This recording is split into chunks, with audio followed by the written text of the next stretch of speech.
insan hayatında belirli bazı günler var, bazı aylar var. Yani insanın duygularının hassaslaştığı. Bu 3 aylar da onlardandır ki Ramazan ayı insanların en çok hayır konusunda hassas olduğu ayların başında geliyor ki Ramazan ayı bildiğiniz gibi 12 ayın sultanıdır. Tabii biz şu an 3 aylara girdik. Recep ayını hemen hemen bitirmek üzereyiz ve her ay 150 aileye gıda yardımında bulunuyoruz. Bu 3 aylar münasebetiyle de onlarca aileye gıda yardımında bulunduk. Artı yetim çocuklar için mont ve ayakkabı yardımında bulunduk.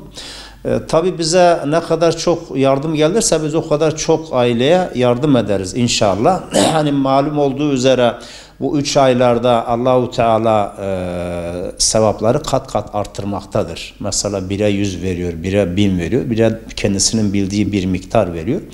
Bu 3 ayların kıymetini bilmek lazım. Özellikle de Ramazan ayı ki zaten memleketimizde şöyle bir uygulama var. Ramazan ayında insanlar genellikle zekatlarını dağıtırlar. Doğrusunu isterseniz biz de bu Ramazan ayında hayırseverlerin daha çok kişiye ulaşmamız için cömertçe davranmalarını bekliyoruz. Hani ne kadar çok yardım gelirse o kadar çok ihtiyaç sahibine ulaşma imkanımız olacak inşallah. Bu konuda biz çalışmalarımızı Recep ayın başından itibaren başlattık. Umut Kervanı olarak yani esnaf ziyaretinde bulunuyoruz. Onlara 3 ayların kıymetini anlatıyoruz. Yardımlaşmanın sevabından bahsediyoruz.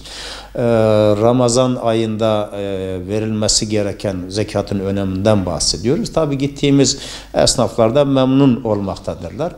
Yani olumlu cevap veriyorlar. İnşallah Ramazan ayında biz hayırseverlerden yardım bekliyoruz. Yani bize yardım yapacaklarını umuyoruz ki ne kadar çok yardım ederlerse biz de o kadar çok aileye ulaşma imkanına sahip olacağız inşallah. 3 aylarda Allahu Teala bize bir arınma imkanı sunuyor. Bu 3 aylar da yani Allahu Teala'nın bize sunduğu bir ikramıdır. Bu ikramı yerli yerinde kullanmak lazım. Bu fırsatı kaçırmamak lazım.